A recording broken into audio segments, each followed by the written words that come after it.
Du 27 mars au 2 avril 2017 se tient au Palais de la Culture la conférence d'entente nationale prévue par l'accord d'Alger. La cérémonie de cette conférence est marquée par l'absence de certains mouvements, notamment la coordination des mouvements de l'Azawad et les partis politiques membres de l'opposition. La salle se remplit peu à peu, mais des chaises restent vides. Les ex-rebelles de la CMA et l'opposition politique ont décidé de boycotter la conférence d'entente nationale. L'opposition apprend avec consternation par voie de presse que des conférences préparatoires ont eu lieu dans les régions et à Bamako. Les forces vives ont, paraît-il, participé à ces conférences, tandis que l'opposition n'a jamais été conviée. Il en a été ainsi pour les négociations des accords d'Alger, auxquelles l'opposition n'a jamais été conviée, malgré sa demande expresse auprès du chef de l'État le 3 septembre 2014. Ceci est la traduction du constant mépris du gouvernement et de la majorité présidentielle à l'égard de l'opposition.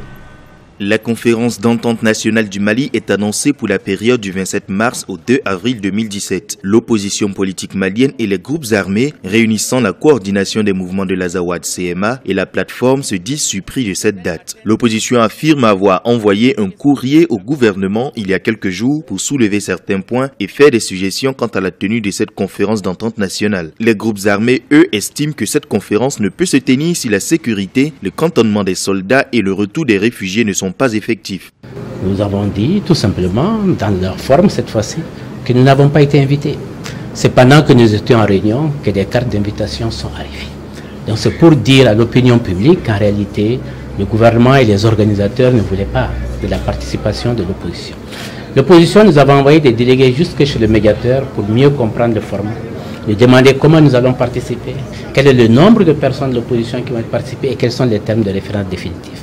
Nous avons vu les termes de référence définitifs le jour où nous avons rencontré la CEMA et la plateforme. C'est eux qui nous ont donné les termes de référence.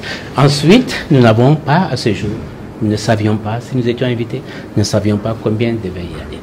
Dans le fond encore, vous savez, les termes de référence ont été établis pour une conférence qui s'ouvrait le 27 jusqu'au 2 avril, avec à la fin une charte pour la réconciliation, la paix et l'unité du pays. Vous savez que depuis l'intervention des groupes armés, le format a changé. La conférence n'est plus la même. La conférence est devenue une conférence mornée parce que les groupes armés ont exigé un autre format et ce format a été accepté tout simplement par le gouvernement. Voilà où nous en sommes aujourd'hui, où en réalité, depuis 3 jours, rien d'important ne s'est passé. Depuis 3 jours, les gens tournent en rond. En gros, c'est comme un train, comme dirait le chef de l'État, mais on ne savait pas où il va. On ne sait pas où le conducteur veut nous amener et on ne sait même pas dans quelle direction ce train va.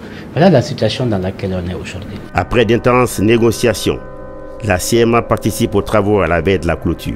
Le chef de file de l'opposition assiste seulement à la clôture après moult tractations. Nos offres d'un dialogue républicain ont toujours été rejetées. Attristés une nouvelle fois par cette mauvaise gouvernance, les présidents des partis politiques de l'opposition avaient convenu de ne pas participer aux assises de la conférence d'entente nationale. Le mercredi 29 mars, nous avons reçu une délégation du bureau de la conférence nous invitant à participer à cette conférence. Nous saluons les délégués qui étaient venus. Il est important d'informer l'opinion nationale et internationale que c'est au cours de cette réunion, 3 jours après le début de la conférence, que sur diligence des membres de la délégation, nous avons reçu les cartes d'invitation à la conférence en début de soirée, 3 jours après. Pour nous, il était évident que notre présence n'était pas souhaitée.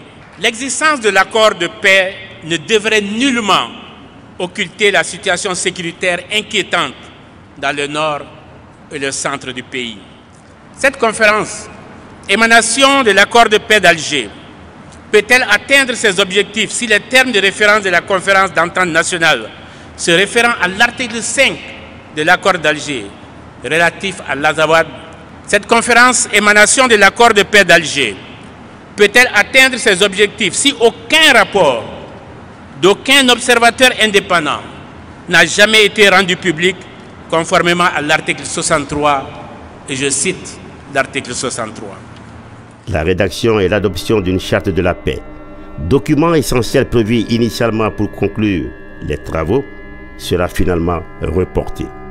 3 jours seulement après, la CMA célèbre en grande pompe à Kidal le jeudi 6 avril 2017, le 5e anniversaire de la déclaration d'indépendance de l'Azawad.